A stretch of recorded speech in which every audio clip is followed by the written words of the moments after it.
guess we'll start off with who you are. So Nikita Ntuma is from the Istima Collective, which is a grouping of rural and peri-urban based human rights activists and professionals.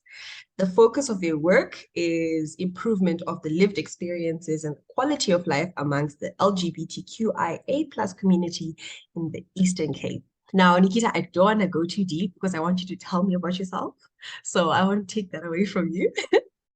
Okay, so I would describe myself as a Black, Pan-African, radical, Marxian, gender and sexual orientation diverse feminist. So that is how I would describe myself.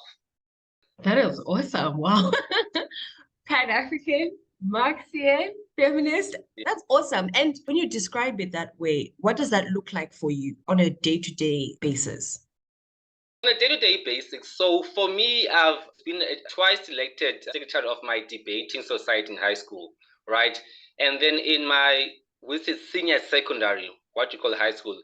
And then secondary school, some people may say junior high school, I was the representative council of learner chairperson. And then that automatically made me a member of the school governing body, right? Then I became active in school politics. So if there's a position, right, there's number one understanding that there is an underrepresentation of women, right? Women. And I believe that the first should be the last, and the last should be the first. That means that there should be women who get elected into positions of power, and that even that woman representation should be a representation that is inclusive, that is unapologetic, and that is radical, and that there are different types of women. For example, there are women of lived experience, there are women whom are intersex, right, such as the athlete Caster Semenya, who is being persecuted due to her aberrant sexual characteristics. And so that combines women, that combines sexual, gender, and sexual orientation diverse people, which people commonly call the LGBTQI, but I use the word gender, sexual orientation, and sex diverse because it's inclusive of everyone. And then that Marxian side says that, no, we cannot have women in this capitalistic society. It should be a society which is Marxian, which is a difference from Marxist communism, to what has happened, because I'm going back to the fundamentals of the Communist Manifesto and what Karl Marx and Friedrich Engels wrote, and that it should be African, that there should be a variant of feminism, of activism for the LGBTQI community that looks at you as a Black person, because I'm from South Africa, we're from apartheid, we're from colonization, and so all of those things should be encompassing because no one should be left behind. Whether you're poor, whether you're a woman, whether you're LGBTI, whether you're Black, whether you're African, that is how my stance has been. And I apply this on my day-to-day in terms of women who get elected, LGBTI getting elected, and how I live my life in terms of my footprint. Can I reduce my usage? Can I recycle where I should recycle? Can I reuse? Whether I'm buying secondhand clothing, whether I'm buying stuff that are so sourced in South Africa or in Africa instead of getting stuff that are important. So those are things that are very important to me. No, that's awesome. And I like that you've brought up especially the issue of the inclusivity of women getting elected across the entire spectrum, because that brings us to our next question. What do you think are the biggest challenges, specifically for women, for the LGBTQI, for their human rights in South Africa today, and for justice at the level of being elected and participating actively in politics today? Well, I'm from a position of where that number one, I am a person whom is a gender diverse person, right? Who's a non-binary person and whom is attracted to men. And so I was very quite conscious that I'm living in a cisgender heteronormative society, which would actually sanction me, right? Negatively sanctions. Well, there are positive sanctions and there are negative sanctions, whom will negatively sanction me for being whom I am. So I had to police my own self, even though my parents, because my father, who's late, was a Muslim, was a practicing, devout Muslim, right? And then there was also my parents, who is a black township person from working class environment. I was allowed to be a child, and they were parents, right? Whether there was a pink jean to be worn, which is the early 2000s, if the late 1990s, my mother bought that as an item of clothing. And then another child next door had a pair of Minnie Mouse jeans, which was smaller to her, and then my mother bought them because they fitted me, right? So there was never a concept of gender, because the way that women are treated now is because they seem to be treated as less than human or as not as competent due to our patriarchal background, right? You can see the pay gap, right? And then I have also had encounters with the justice system in South Africa where I was assaulted. It was a gender-based event, right? Me trying to open a court case, they wanted a J88 form, which would not really work if you are beaten with an open palm. There will be no marks, no matter how light you are. The police advised me to just do a protection order, go to the court instead of opening a criminal case. And when my father heard about this, we went to the police station, and the constable was giving us trouble to open the case. When the case was opened, there was no interaction with the prosecutor. When I was given my summons to go to court, as I rose for the matter as it was being presided by the magistrate, they thought that I was the defendant. So I have my own lived experience, and there are many other cases of lived experience, not anecdotal evidence. So the biggest challenge of how we see people, because people may see Nikita as a beard, right? So Nikita is male-bodied. They cannot be challenged overall, but in the male space, Nikita will always, let's say, because of their feminine sexual orientation, their gender identity and expression, they are less of a human being within that male space. And then within a broader space, or where they are men, whether they're women, because you belong to the sexual, gender, and sex diverse constituency, we always go at the back, at the last. So we need to understand that we need to take things from a human rights approach, right? Everybody is deserving of dignity. Everybody is deserving of equality. And then we take legislation because we need political support, right? We need even the economic support, because I used to work for a company called a chemical company, Dow DuPont, and it was engraved within the culture of the organization. Inclusivity at work.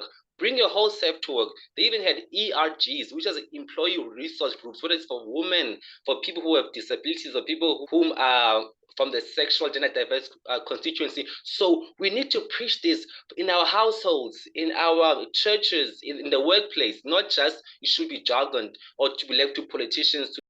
I really like what you said about the way that company has incorporated a big legislative documents about inclusivity and actually gone out of their way to make it an everyday thing, provide books that educate people, provide a safe space for people to come to work and really understand what it means to be inclusive.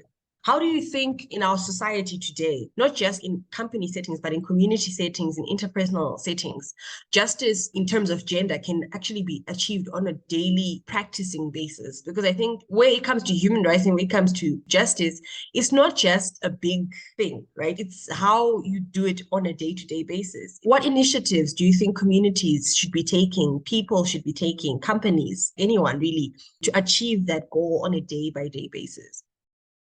So what can we do on a day-to-day basis for justice, social justice? I believe that it starts with seeing a person as a human being. We need to acknowledge indigenous African systems, which are much more closer to the community, because I go back to saying that Black and African. The Roman Dutch law criminal justice system in South Africa has so many bottlenecks that prevents poor and Black people from accessing it. But if we were to go back to the system of a council, in Xhosa there's called Ibhunga, right, which means a council traditionally, where people can be assembled by the traditional, by Inkosi, to be there to sort out issues. Right. There's also traditional course bill that's being discussed, but this is being informed by a patriarchal system, which I totally reject. So I would say, number one, the criminal justice system that we have has so many bottlenecks in terms of you need to go to the police, you need to go to the clinic. There's not a connection between the police station, the courts, the clinic, and other people. So you can prevent people from accessing justice as how we know and see today in South Africa. But I would like it to be from a bottom approach where we empower communities. When there used to be councils, where a king will call a council, people would be heard in open court. But though, and even there was a criminal, what's this called, Traditional Courts Bill, but it was informed by patriarchy. It was very patriarchal, right? As we know our cultures. But how can we say we are promoting things called, let's say, peace agents within the community, where they are trained to mediate? They have connection with the police station, with the clinics, with the courts, and they can be mediate and people to access this justice system. And those are very Black and African things where we try to solve community issues and we take a restorative justice, right? And for me, transitional justice, because South Africa had once a transitional constitution and those things. How can we move from our current system of justice, as we see now, to a system of justice that would be accessible even to the poorest person, whether you're in Sandton or whether you're in Umbu in the Eastern Cape?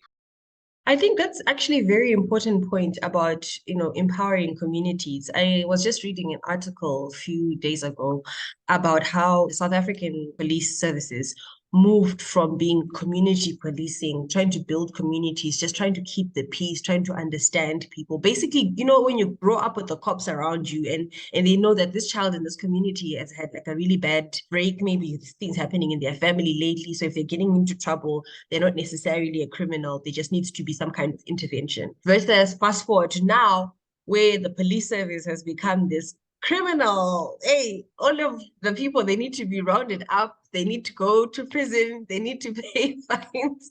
They need to go to court.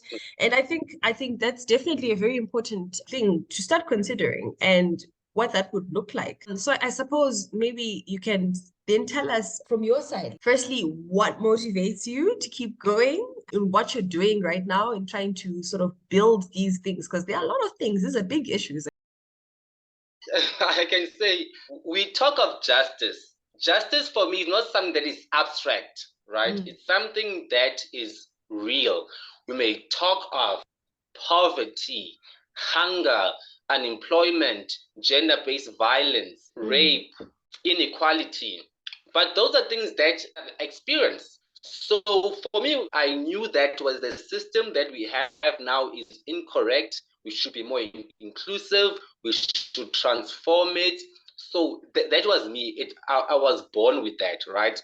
And then being Black in a township situation and seeing the inequalities that are happening and the violations. So what I've done was to evolve, to actually talk. As it's not difficult for talk, it's very difficult for women, for people of whom are sex, gender, diverse, LGBTQI to talk, people who have mental illnesses, right? So I had to overcome my own anxiety. So I applied for the Triangle Project in Victory Institute Political Leadership Learning Institute. I was accepted and we went over 4 modules. And then from that, the graduates from the Eastern Cape formed Isidima Collective, which was to advocate for the establishment of a LGBTQI, sex, gender, diverse directorate or help desk in the office of the Premier of the Eastern Cape, which was one of the highlights from the Planning Commission of more than 12 years ago, but nothing happened. So we engaged civil society. We talked to civil society to activists from talk because we wanted to know what shape would they like it to have as the potential recipient, and it should be driven by them. So we talked to the community. We talked to the constituents, we talked to organizations, and then they even said to us, no, talk to us again. We want to involve more people. And then we had a second round of engagement. From there on, we approached political parties in the Eastern Cape. And because it was constituency time, only three were able to be present. To such an extent that the ruling party of the Eastern Cape, the ANC, was to send its provincial secretary. But due to some other issues, to commitments, he couldn't attend, right? There's a meeting that went over time. And within the ATM, which has an African Christian Foundation, they brought their provincial leader. And then the issue was to talk to the premier. We didn't get an audience with the premier. So the sector was organizing a march to the office of the premier, and then we were also organizing a march to the office of the premier. We went on to create groups in the Amatole district of the Eastern Cape and the Buffalo City region of the Eastern Cape. From there on, we have had community dialogues, interactions with non-binary member that was really, I would say, harassed at their school due to a misunderstanding, which was justice, right, was taken away. If you look at the Schools Act and so many legislation, because of their gender identity and gender acts, because the school's policies are created for a binary system, meaning that if you do not fit within that binary system, you do not exist. From there on, we talked to the school, they were very receptive, the principal. And then we organized much with our partners, such as Equal Education, Triangle Project, and the Legal Resource Centers, which are part of this, even Gender Dynamics, if I remember correctly. And then to the Eastern Cape Provincial Government Department of Education, demanding inclusive education. The learners in our march with Equal Education were able to respond to the government representative saying that we know what is inclusive education. That was really a trick question because they thought that these are learners, they wouldn't be able to know what it is. But for us, we understand that we start with teaching people what is sexual orientation, gender, identity, expressing sexual characteristics, right? Which we talk to the facilitators, but the actual change makers, learners themselves, we had not that prior knowledge, but were able to answer in a splendid way to the government official at the provincial office. And after that, it's the matter of victim support, right? Whether it is another organization that I was part of the provincial task team of Embrace Diversity movement, where a rape victim was expressing their issues where they are raped by a pastor, right? And one of the provincial members, my colleagues, helped organize a march to help them open a case with the police, which happened. And then the pastor was actually, which is so funny, threatening them with legal actions of defamation, which were thrown out. And they had legal support. Because they are a religious leader, no one thinks that pastors can rape, as if pastors do not have penises, right? And do not have personal lives which they live outside of the pulpit. Supporting that victim when they went to court, because this happened in my location. And then fortunately, there was a positive conviction. Then there was another case of where we had a member of the constituency whom was murdered, beheaded, dismembered, charred, buried in a shallow grave. From there on, we went to the family. So, victim support, family support. Fortunately, the perpetrator confessed, which means that case is easily going to lead to a conviction. In other cases of inter-partner violence, where the victim passed away, because as much as we talk about justice from an external point of view, it also needs to be justice within our personal relationships. South Africa has many systems in place that speak to equality transformation. But the issue of sexual, gender, and sex diverse constituency, justice, inclusion has been lacking. There has been that much legislation. I believe that there should be legislation, right? And something that is so easy that the president should have a directorate that covers matters for the sex, sexual, and gender diverse constituency. Then it goes down from the provinces to the metros. And we should have the people whom are affected by these issues talking for themselves. They should be tailor-made services. So the government should be prioritizing sexual orientation, gender, identity and expression, and sexual characteristics education, which speaks to sexual reproductive health and rights. South Africa has a high percentage of teenage pregnancy. One province in a 9 month period recorded more than 20,000 learners between ages of 10 to 19 falling pregnant and probably even giving birth. The age of consent for sexual consent in South Africa is 16, and a person who's under the age of 18 is still recognized as a child, even if you can still give consent. But if you are over 18 and you're having sex with someone who's 16, who may have gave consent, you are having sex with a child. Even if you are 15 and having sex with someone who's younger, you're having sex with someone that is not of the statutory age, right? So that is statutory rape. So if we can talk about sexual reproductive health and rights from the side of the clinic, the police, the courts, the schools, the churches. In South Africa, we have a Ministry of Social Development, a ministry department of health.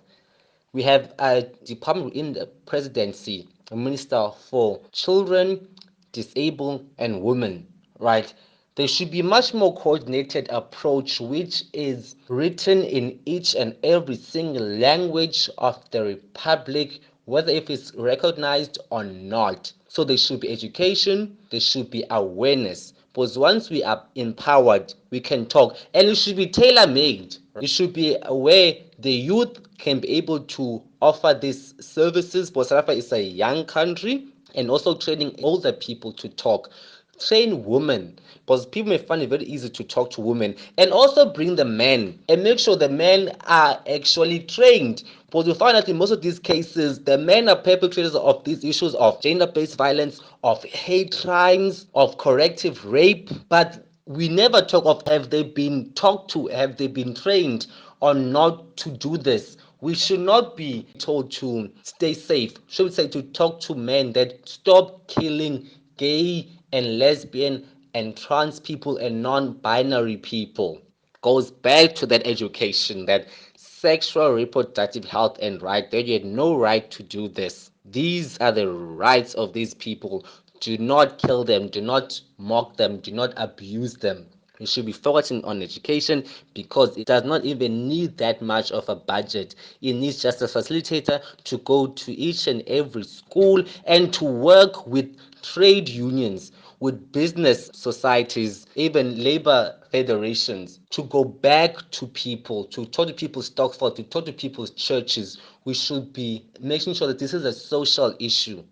Nikita, thank you so much for making the time and for availing yourself. Clearly, the gremlins of the internet just refused for us to really properly finish our interview, but I really appreciate the time that you've taken today to speak to us about everything that you've been working on. And I really wish you, obviously, not just the best of luck, but for us to keep in touch, especially with the research network, always looking into where and how we can make justice central to our everyday life, and especially when we're transforming these systems that are rooted in discrimination and colonization. You know, we actually did an interview with a leading activist in female genital mutilation, and she's just awesome. She's just awesome, and I'm hoping to put everybody on a panel one of these days so we can really discuss how these patriarchal and painful systems are affecting us across the continent in today's world. But thank you so much, Nikita. Thank you so much. I really appreciate this. I think we'll end up doing it maybe as a podcast style versus a video style, just because, you know, the internet was not being our friend. But I'll definitely share it with you. Thanks so much, Nikita.